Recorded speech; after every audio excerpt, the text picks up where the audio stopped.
Assalamualaikum warahmatullahi wabarakatuh. Perkenalkan, nama saya Randy Rahmadani dari Institut Agama Islam Negeri Palangkaraya dari Fakultas Ekonomi dan Bisnis Islam, Prodi Perbankan Syariah kelas C. Baik, di sini saya akan mereview dua film yang berjudul Sesi Killer dan film Hawk. Dalam film Sesi Killer tersebut, petualangan dimulai dari daerah Kalimantan Timur. Daerah ini sangat terlihat bahwa keadaan masyarakat di dekat pertambangan batubara begitu memprihatinkan. Bagaimana tidak, bukit-bukit dihancurkan dan dikeruk isinya.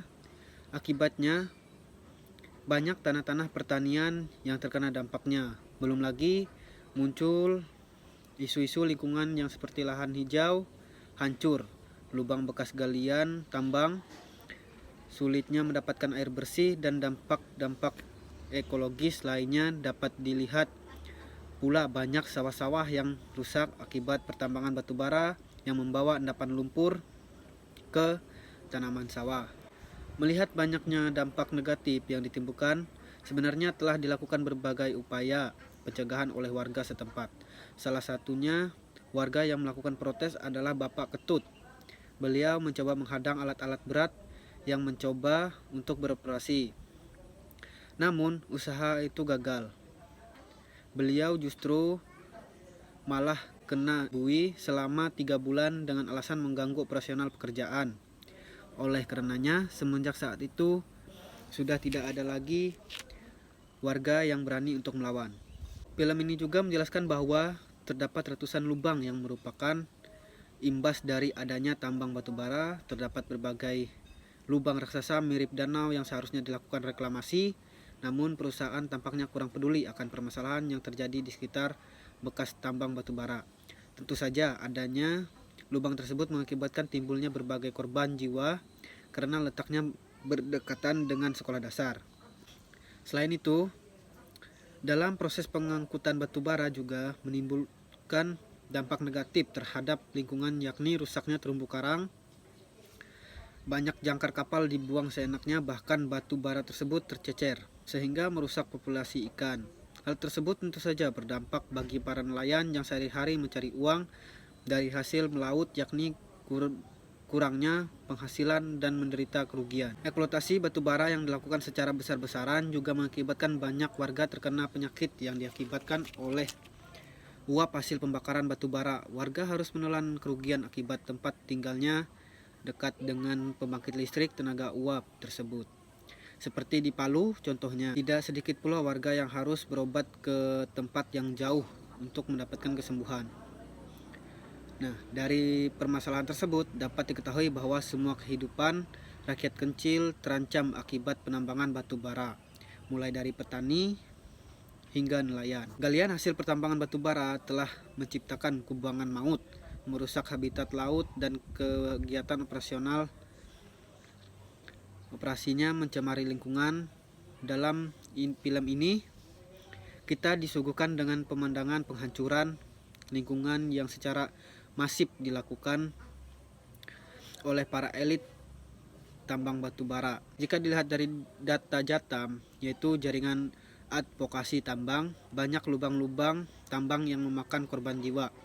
Dari Jatam menyebutkan bahwa selama tahun 2014 sampai 2018 dari 3033 lubang tambang memakan korban sekitar 140 orang meninggal, dengan rincian 32 korban di Kaltim dan sisanya tersebar di berbagai daerah.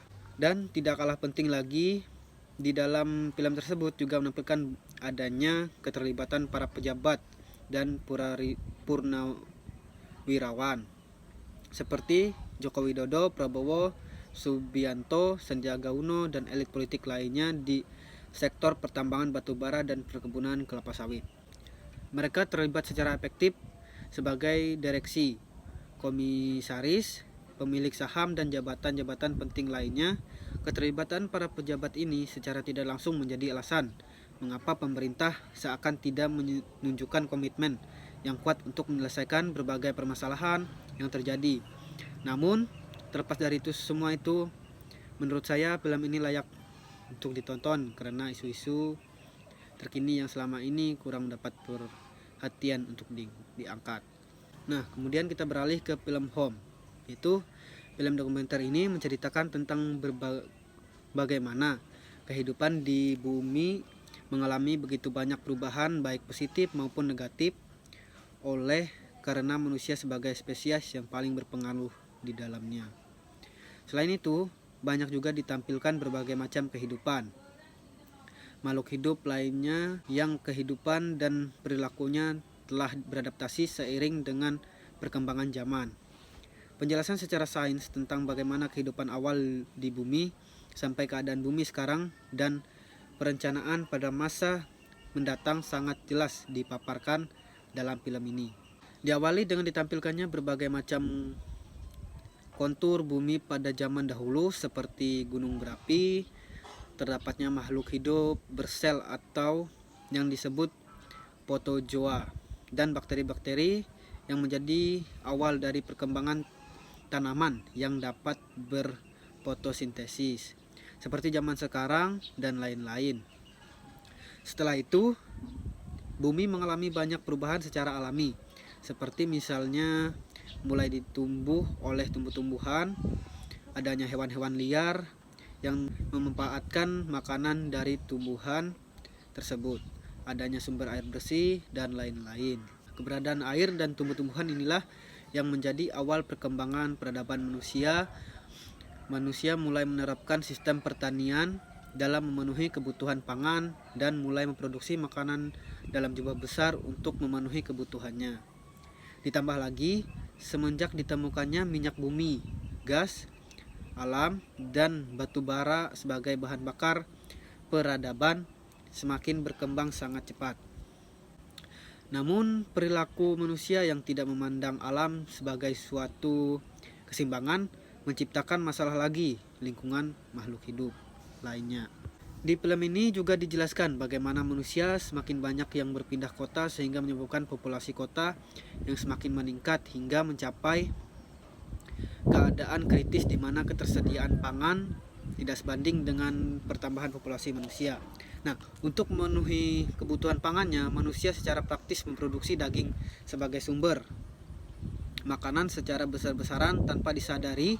Semakin banyak daging yang kita konsumsi sehari-hari, maka akan semakin banyak gas metana dan CO2 yang kita lepaskan ke atmosfer. Di beberapa negara maju seperti Amerika, produksi daging kini berkembang sangat pesat dan tidak diimbangi dengan pertumbuhan rumput. Isu lain yang diangkat dalam film ini adalah masalah global warming. Global warming mengakibatkan suhu udara di permukaan bumi meningkat sehingga menyebabkan es di kutub utara dan di Greenland mencair. Sementara dari perkiraan sebelumnya, es di kutub utara dan negara Greenland tidak akan mencair dalam waktu yang lama. Perilaku manusia yang kini membuat banyak prediksi para ilmuwan zaman dulu yang tidak berlangsung bagaimana seharusnya. Selain mengangkat banyak isu global dan permasalahan-permasalahan sosial dan lingkungan, di film ini juga dipaparkan beberapa usaha-usaha manusia yang berusaha untuk memperbaiki kondisi lingkungan di bumi. Hal ini diusahakan karena apabila manusia terus-menerus mengeksploitasi sumber daya dari bumi, maka kehidupan manusia beberapa tahun ke depan akan segera terancam. Banyak solusi alternatif lain yang dijelaskan di dalam film ini. Secara umum, film ini dapat menjelaskan secara beruntun dan lengkap mengenai perkembangan kehidupan bumi dan bagaimana bumi mengalami perubahan secara bertahap. Dan dari film ini, kita sebagai manusia seharusnya dapat menyadari bahwa hal terpenting dalam menjalani aktivitas di bumi adalah dengan tidak melupakan bahwa bumi ini diciptakan untuk membentuk suatu keseimbangan antar makhluk hidup. Manusia sekarang sudah melupakan bahwa segala jenis sumber daya yang berasal dari bumi adalah sangat terbatas. Namun, akibat dari perilaku yang ribuan tahun lalu telah berjuang, maka sangat menutup kemungkinan bahwa bumi dapat kembali seperti sedia kala. Apa yang kita pikirkan sekarang adalah bagaimana mengolah dan memanfaatkan apa yang tersisa. Ini masih mempunyai persediaan setengah dari hutan dunia, ribuan sungai, danau, spesies hewan, dan tanaman yang masih bertahan dan tumbuh subur pada daerahnya masing-masing. Dan masih adanya sumber daya tersebut, kita harus memikirkan bagaimana cara untuk membudidayakannya, menggunakannya seminimal mungkin, dan lebih fokus pada sumber daya alternatif yang dapat diperbaharui. Tidak banyak yang dapat kita lakukan untuk mempertahankan keadaan bumi hingga ribuan tahun mendatang. Namun kita dapat memulainya dengan tindakan kecil yang dimulai dari diri sendiri, keluarga sendiri, lingkungan sendiri, dan negara sendiri, yang nantinya dapat diteruskan anak cucu kita. Mungkin cukup sekian video dari saya. Kurang lebihnya saya mohon maaf, karena di sini kita juga sama-sama belajar. Terima kasih. Wassalamualaikum warahmatullahi wabarakatuh.